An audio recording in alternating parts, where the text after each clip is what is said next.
გატუზოს აქვს ჩემთვის ნათქვამი. ფიჩო, რატო? რა თამაშის დღეს უნდა? ორი ხელი აქვს, ორი ფეხი აქვს, ერთი თავი აქვს. ევროპის ჩემპიონატზე მინდა დათამაში. რა მეკარეები ვერ გაიზრდებოდნენ, ეგ ამბავი არ მოხდარა. უბრალოდ აზრი არ აქვს. ვერაფერს უშიც. რატო უნდა მაჯობო მაგათ? რა დღეს? იქიდან დავიწყებ, რომ ფეხბურთს ბავშვობაში დავდიოდი, აქ ბაზაზე ესეთი არ იყო რა, გზელ შესავალს გავაკეთებ რომ მიხვდეთ რა არის დინამო ჩემთვის. ადრე იყო აქ ბეტონის ღობე იყო რა, მთლიანად ჩაყოლებულიო, მაღალი კაცი უნდა ყოფილიყო რომ დაგენახა რა ხდებოდა. ყოველ ჯერზე მამამ ჩემს დავყავდი ხოლმე, სულ უყურებდით ხოლმე ვარჯიშებს რა. ეს გეუბნები 8 წლის რო ვარ 9-10. თანაც იყო ბეტონი გახროტილი იყო, იქიდან ესე დაბალი იყო, კარგად ხედავდი და იქიდან დაწყებული ოცნება იყო რა, რომ ამ გუნდში მომხვედრილიყავი რამენაირად. თუ გამიმართლებდა ზოგადად ცხოვრებაში, სპორტში. ის რომ ამდენ თამაშს ჩავატარებდი და ამდენი ხანი ვიქნებოდი კლუბში, ზოგადად წარმოუდგენელი იყო. ამაზე ვერც კი ვიფიქრებდი და ვერც კი ვიოცნებებდი. მოხდა რომ ეგეთ სასწაული გავაკეთე და ეს არის რა ვიცი, ალბათ ყველა ქართველი ფეხბურთელისთვის საოცნებო რამ არის, რომ დინამო თბილისში დაიწყოს თამაში და ნუ მე რა თქმა უნდა უკეთეს და უკეთეს ჩემპიონატებში წავიდეს და უფრო სოფლიო მასშტაბის კლუბებში წავიდეს. ჩემთვის ეს არის ძალიან მნიშვნელოვანი ამბავი, რომ მე დავიწყე აქ ფეხბურთის თამაში და მივაღწია იმდის, რომ 300 ოფიციალური თამაში ჩავატარებ. ესე უბრალოდ არ ხდება რა, ავტორიტეტი ხდები მე რაღაც წლების განმავლობაში ამდენი წელი კლუბში ატარებ. ბევრი რამე გაქვს მიცემული კლუბისთვის და რა თქმა უნდა, პატარა ბავშვებისთვის სტიმულის ხარ ერთგვარი, იგივე რამდენიმე კარე არის, ხო, ჩემ კონკრეტული ამპლუიდან გამომდინარე ვიტყვი, რომ და არა მარტო მეკარეები, ასევე სხვა წირმა თამაშეებიც, მაგრამ მეკარეების კონკრეტულ შემთხვევაში გეტყვი, რომ ძალიან ბევრი მე ფეხბურთელი არის, ვისაც მერე აქვს ჩემს ნათქვამი, რომ აი ჩემ გამო დაიწყეს მაგალითად თამაში კარში და მათთვის ბევრისთვის თაგოვნება ვიყავი და ვარ ეხლაც. ეხლაც თამაშობენ ჩვენ ჩემპიონატში, უცხოეთში თამაშობენ ის მეკარეები. ხო და მაგარი არის, ეს დიდი პატივი არის ჩემთვის და პატივის გარდა კიდე იცი რა არის, მნიშვნელოვანი არის, აი ერთგვარი ტვირთია რა, ოღონდ სასიამოვნო ტვირთია, რომ სხვა ადამიანებისთვის სტიმული ხდები რა და ცდილობს ის ხალხი, რომ შენზე უკეთესი გახდეს და შენ თამაში ეხმარებ, შენ წვლილს შეგაგდა. მეც ყოველდღურად ვცდილობ, რომ აი ახალგაზრდა ფეხბურთელებთან, მეკარეებთან, არა მარტო მეკარეებთან, მინდვრის სხვა მოთამაშეებთანაც, აი ესეთივე დამოკიდებულება მაქვს, როგორც უნდა გქონდეს ნამდვილ ფეხბურთელს, აი გამოცდილს და ბევრი რამე ნანახ სპორტში ფეხბურთელს, აი ესე ვცდილობ მე ჩემ ყოველთვის ხედავ, რომ გაუზიარო ჩემი ცოდნა, ვანახო სწორი მიმართულებები, რა არის სწორი ფეხბურთში, რა არ არის სწორი, შეუცდომელი რა თქმა უნდა არავინ არაა, მაგრამ ჩემი განვლილი გზიდან გამომდინარე, შემიძლია რაღაც შევაფასო, რომ და ვთქვა, რომ რა იყო სწორი და არასწორი და აი ამ სწორ მიმართულებებს და ხან უსათამაშო ნიუანსები, ხა ეგ თავისთავად კიდე იქ უშუალოდ მინდორზე მიდის ხოლმე კიდე. ორივე არის.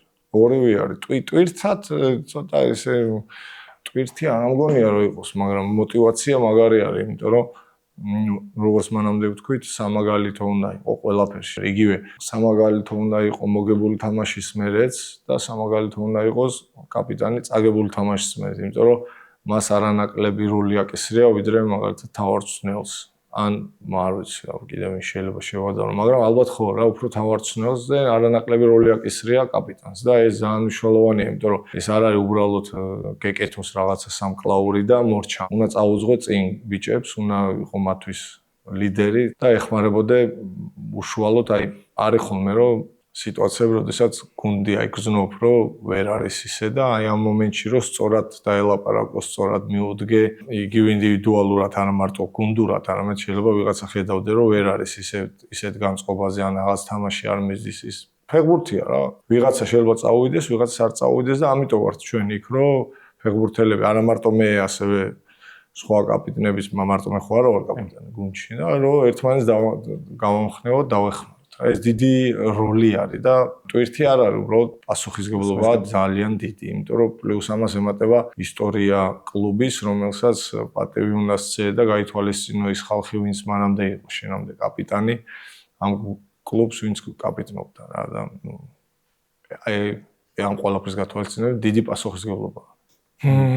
ხო, იმაში დაგეთანხმები, რომ მარტო ვარ, კარში მართლა მარტო ვარ, იმიტომ რომ ყველაფერს განსხვავდები რა. ჯერ მარტო იმიტომ რომ ხელით შეგილია თამაში სხვებისგან განსხვავებით, განსხვავებული ფორმა გაცვია, და ჩემს უკან უკვე ბადია, კარებია და ჩემს უკან უკვე რავინ არა. თავდასხმელის უკან ნახევარცველებია, ნახევარცველის უკან დამცველის უკან უკვე მეკარე და მორჩა. და უკანასკნელი ადამიანი ხარ, ბოლო წერტილი ხარ, ესე ვთქვათ. უნდა იყოს შეუცდომელი. გავლენას რასაც ქვია, არავის მამაჩემს არ დაუძალები, ან იმას არავის არ დაუძალები. უბრალოდ ისე მოხდა, რომ კარებში დამაყენეს რა პირველად ბავშვობიდან და აღმომაჩნდა ნიჭი. ალბათ ესეთი განგება იყო ალბათ. ბედის წერა რომ მე უნდა მეთამაშა კარებში. რითიც ძალიან კმაყოფილი ვარ მე. მაგრამ ამ ყველაფრის გათვალისწინებით ერთი რამე არის დასამატებელი, იმიტომ რომ მეკარე არის ყველაზე დაუფასებელი პროფესია ჩემი აზრით. იმიტომ რომ ერთ მარტივ რაღაცას ვიტყვი. ამაში არაფერი გენიალური არ არის, ან ახალი არ არის, ან რაღაცა ჩემი მოგონილი არ არის. უბრალოდ მარტივი არის. და ყველაფერი გენიალური სიმარტივეშია ჩემი აზრით. ერთი ელემენტარული შეცდომა უდრის ძირითად შემთხვევაში გოლს და ეს რომელიც შეიძლება თამაშზე აისახოს. თავდასხმელი ნახევარმცველი ყველა შეუძლია შეცდეს. ერთ გოლს გაიტანს და არავის აღარ ასწავს შეცდომა და მეკარე ხო შენ რაცა უნდა გადაარჩინო, ერთს გაუშვებ და მე ყველა გაგახსენებს. ჩემი აზრით ყველაზე რთული პერიოდი მე დინამოში რომ მქონდა იყო, როდესაც მომიწია პირველად ძირითადში თამაში. იმიტომ რომ ძალიან გამოუცდელი ვიყავი. თან ეს არის წლები 2004 არა, ან 5 ან რაღაცა ეგ პერიოდია და 7 თუ 8 თამაშზე მომიწია თამაშის. აქედან იყო, აი როგორ თამაშები იყო, იცი? მაგარ ბურთებს ვიღებდი და რაღაცა ისეთ ბავშვურ გოლებს უშვებდი და რო გესმის რა, გინდა არ გინდა გესმის, რომ აი ამის გამო რა ბურთი გაუშვა და მოქმედებს ძალიან. ეს ეხლა არის რომ ყოველას თავზე ხელს უსვამენ და თუ შეცდი რომ შენ მაინც შეინჭირიმია, მაშინ არ იყო ეგრე. მაშინ შეცდი და ყველა შენ აი ესე იშვერდა ხელს შენსკენ. შენიანი სხვისიანი ყველა შენ გაბრალებდა, იმიტომ რომ ისე გამოდიოდა რომ ჩვენ ყველაფერი ვქენი და შენ რა ქენი. და ეხლა წარმოიდგინე ამის წინაშე რომ ეჯახებ და ყველას თვალები წარმოიდგინე რომ შენზე რო გამოდის. აი ეს პერიოდი იყო ძალიან რთული და გარდამტეხი. მე მომიწია სკამზე დაждდომა, ძალიან დიდი პერიოდი, იმიტომ რომ აი ნუ აი არასტაბილური მეკარეს განცდა იყო რა. და ამან განაპირობა რომ სხვა მეკარეები მოიყვანეს, უფრო გამოცდილი უცხოელიც ასე ისე და აი ეს პერიოდი მომიწია სკამზე ჯდომა და სადაც უკვე ჩემ თავთან ბრძოლა მიდიოდა. რომ ყოველ დღე დამემტკიცებინა რომ მე ღირსი ვიყავი აკოფნის და შანსს ველოდებოდი. და მაშინ მიწევდა რაღაცა თასის თამაშები, რაღაცა ყველა თამაშს მაგრა თამაშობდი და მე მოხდა ისეთი გარდამტეხი პერიოდი, ყველაზე მთავარი იყო ის რომ თასის ნახევარფინალი და ფინალი მომწეს და ნახევარფინალს ვარავთ თამაში და ფინალში საერთოდ 2-0 დავამარცხეთ რუსთავის ოლიმპი მაშინ და გოლი ვერ გამიტანეს, ისე მოვიგეთ. თასი მოვიგეთ. აი ეს იყო ყველაზე და მაშინ ვირწმუნე ყველაზე მეტად ჩემი თავის.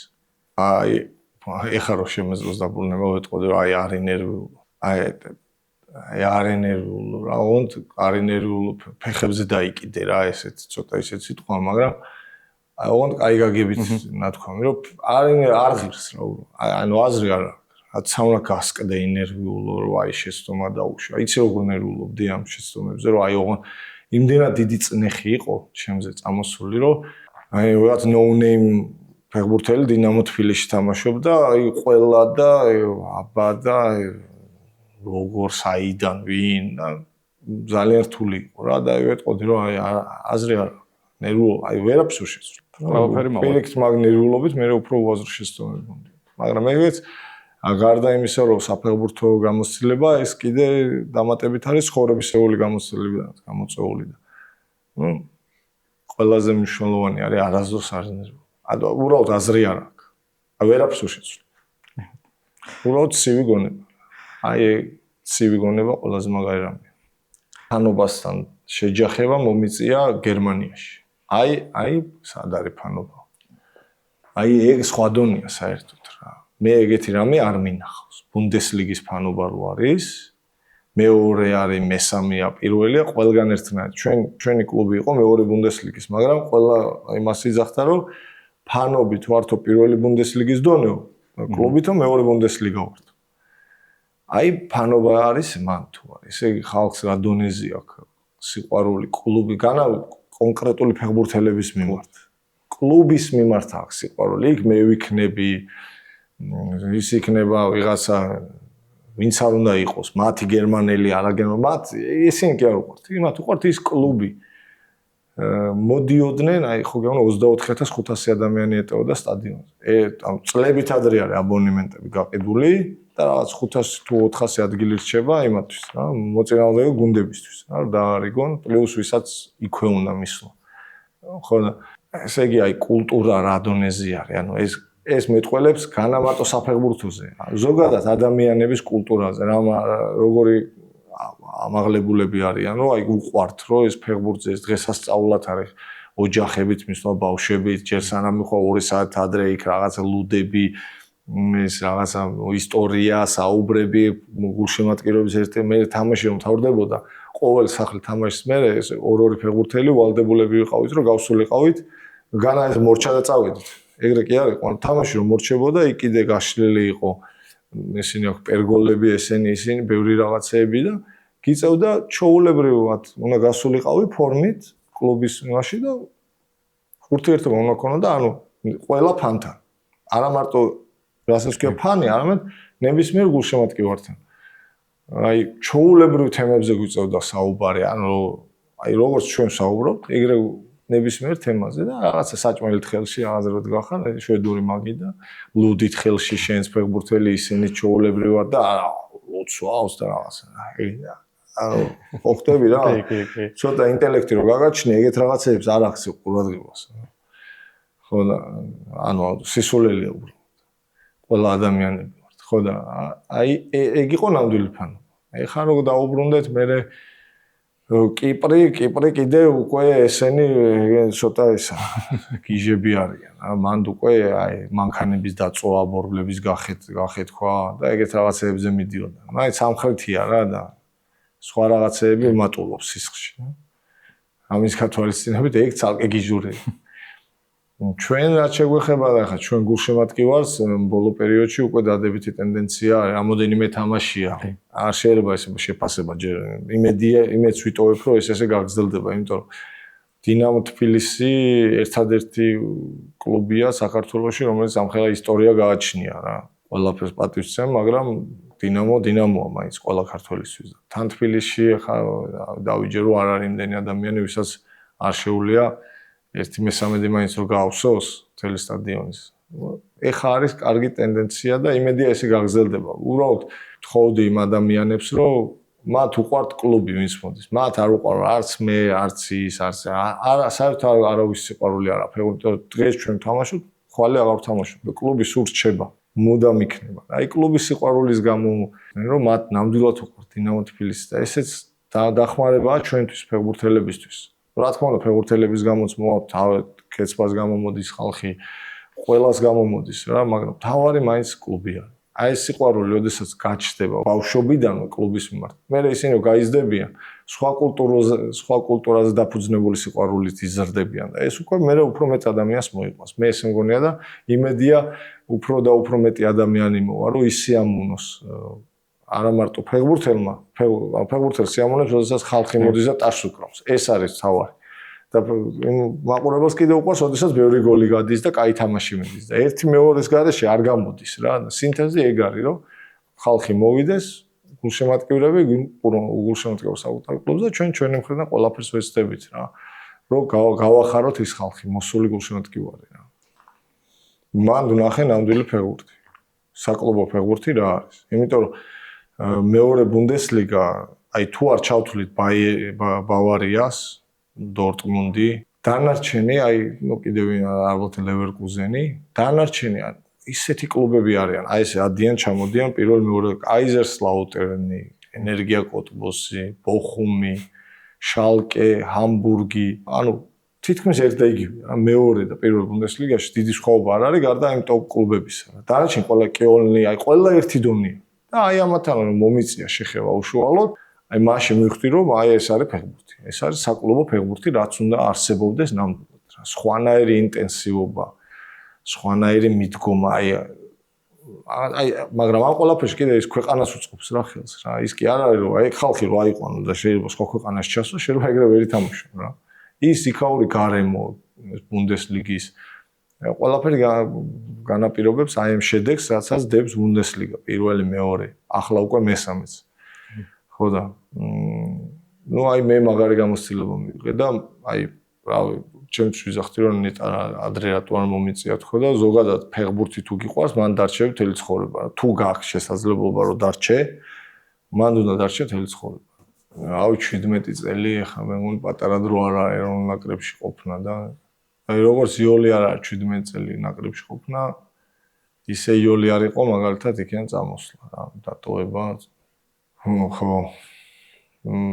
დღემდე ვერ ცოტა მიჭირს რა, ანუ ვერ ვეგუები იმას, რომ ნაკრებში აღარ ვარ. ანუ ძალიან მიჭირს და ხო, ყველაფერი გავიარე მე ეროვნულ ნაკრებთან ერთად აბსოლუტურად კარგიც ვნახე, ცუდიც ვნახე, ისე რაც ვნახე, ყველაფერი მაქვს ნანახი. ძალიან რთული პერიოდებიც გამოვიარე, განსაკუთრებით მაშინ, როდესაც ერთიანად ყველა ამბობდა მაშინდელი ექსპერტებიც და მაგარი მცოდნე ფეხბურთელებიც, რომ ეს რა ქვია, ფეხბურთის მცოდნე ხალხიც, რომ მეკარე არ არის საქართველოში და მოდი ნატურალიზაცია, ეს ბევრმა არ იცის. დღევანდელიდან კიდე მით უმეტეს ახალგაზრდებმა არ იციან, მაშინ იძახდნენ, რომ ნატურალიზაცია გაუკეთოთ, მეკარე არ აყავს.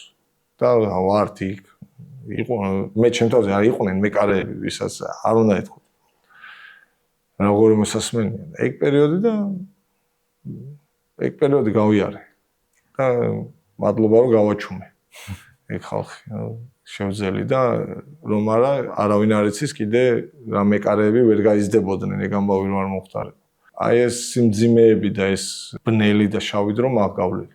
და რა თქმა უნდა ბოლოს უკვე სიტყვა ის იყო რომ ევროპის ჩემპიონატზე გავედი რა და მინდა რომ სულ აი ეს ერთი თვე რო ვიყავით იქ აი ხო გეუბნები რა აი რო ლაპარაკობთ ხოლმე რა ბიჭები რა ხა აი გვინდა რომ ისევ დაბრუნდეს ეგ დრო რა ძალიან მაგარი და უიწყარი დრო იყო ეგეთი სიამოვნება მე ერთი თვე რო აი რომ მივიღე ევროპის ჩემპიონატზე ენით აუწერელი ბედნიერი ვიყავი უბრალოდ რა აი მაგარი იყო ძალიან მაგარი პოტენციალი გვაქვს, რა თუნდა ამას ბევრი ფიქრი და აზრი, ძალიან მაგარი ფეხბურთელები არიან, ვინც არის აბსოლუტურად.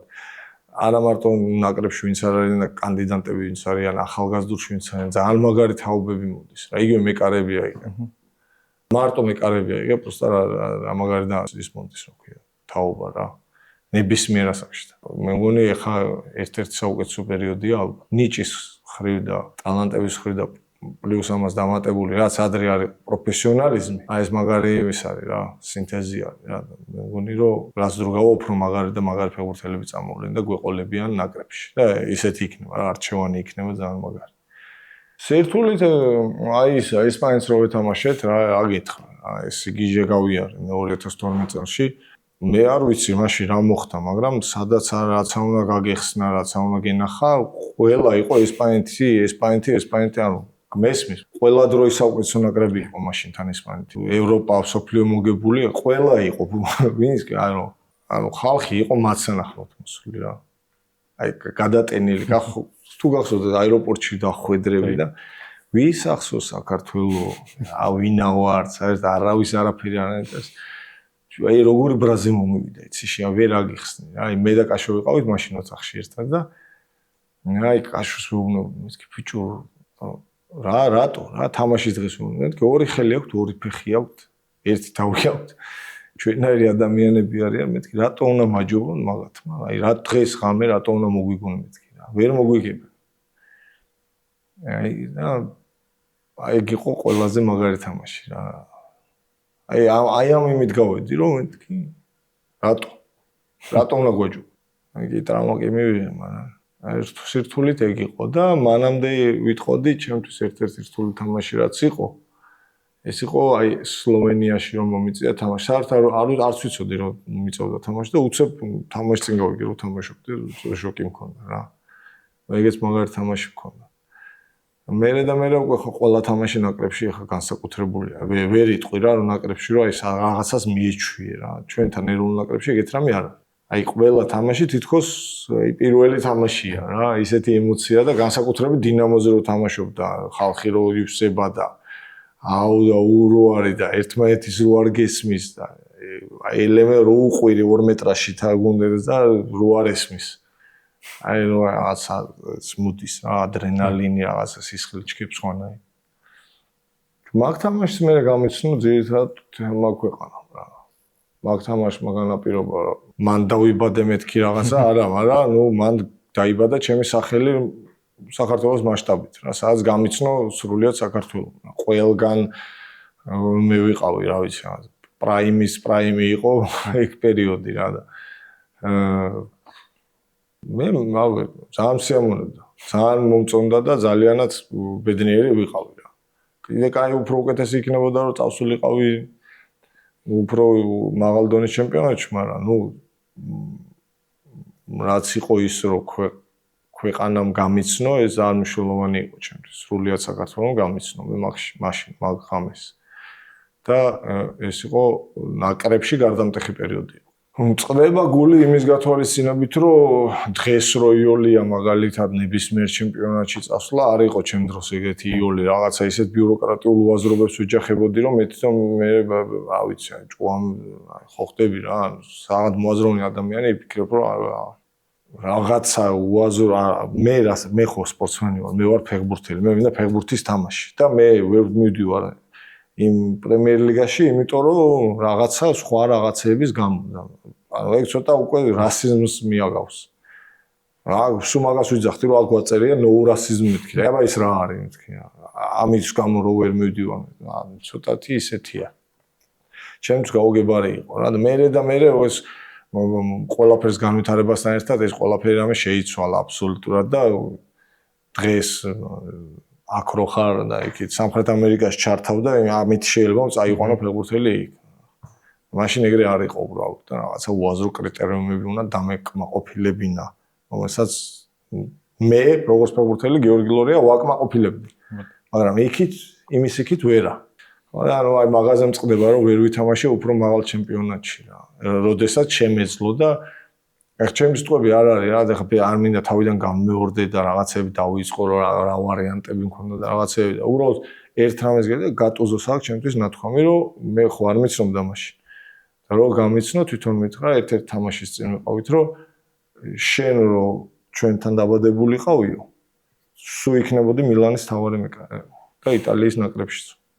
ეს იმის ან ჩემ მოგონილი კი არა ხა რაღაც ამპარტამულად და რაღაცა კი არ მინდა რომ გამომივიდეს უბრალოდ უშუალო საუბარში, ანუ გატუზოს ხო ხდები ისეთი პიროვნება რა, რაღაცები არ უყვარს შელამაზე. აი ეს პირდაპირ როგორც მოთამაშე იყო ეგეთი. რომ გამიცნო და რომ ნახო ვინ ვიყავი, თვითონაც ანუ 28 წლამდეო საქართველოში აგინდოდა თვითონ მითხრა. ევროპის ჩემპიონატზე მინდოდა თამაში, მაგრამ ვერ ვთამაში. ეგ თუ ჩაითვლება ჯილდოთ ეგ არის. მეტი არ ვიცი, ეხა ვერ ვხსენებ. ერთადერთი რაც მახსენდება ეგ არის ჯილდო თუ შეიძლება რომ იყოს რომ აი ევროპაზე მინდოდა რომ მეთამაშე მაგრამ მოხდა ის როგორც მოხდა. კი ბატონო, მადლობა მინდა გითხრა მთელი დინამოს გულშემატკივრების სახელით, იმიტომ რომ ძალიან დიდი ისტორიის ნაწილი ხარ ჩვენთვის და 300 მატჩი ესე მართლა ისეთი თარიღი არ არის რომ რაღაც უბრალოდ გაიარე, არა ისტორია დაწერე და დღეს როცა დინამოს ლეგენდებზე საუბრობენ, ამ ლეგენდების ერთ-ერთი ნაწილი შენ ხარ, აი იმიტომ რომ ამ ეპოქების ნაწილი გახდი. მაგის სანაცვლოდ გვინდოდა რომ შენთვის სიმბოლური საჩუქარი გადმოგვეცა, რომელზეც აღბეჭდილი იქნება 300 მატჩის რაღაც ერთგვარი სიმბოლო და სამახსოვრო დაგრჩება ყოველთვის რომ ისტორიის რაღაც ერთი ნაწილი გახს. რა თქმა უნდა. აუ რა მაგარია. აუ შეიძლება გავიკეთო. შენი საათია რა თქმა უნდა შეიძლება. რა მაგარია.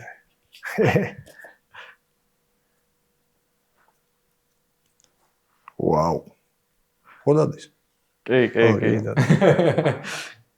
აუ, ჩემი გვარი წერია? კი, ის სიმბოლო სულტად ეგ არის. და 300, ვაა. და დინამოს ლოგო. და დინამოს ლოგოც არის. და დინამოს ლოგო. დიდი მადლობა. მადლობა რაღაც ღირებული გადმოგვეცა ისეთი სამახსოვრო. მაგარია. მადლობა ინტერვიუსთვის და მადლობა შენი კარიერისთვის. გაიხარე, დიდი მადლობა.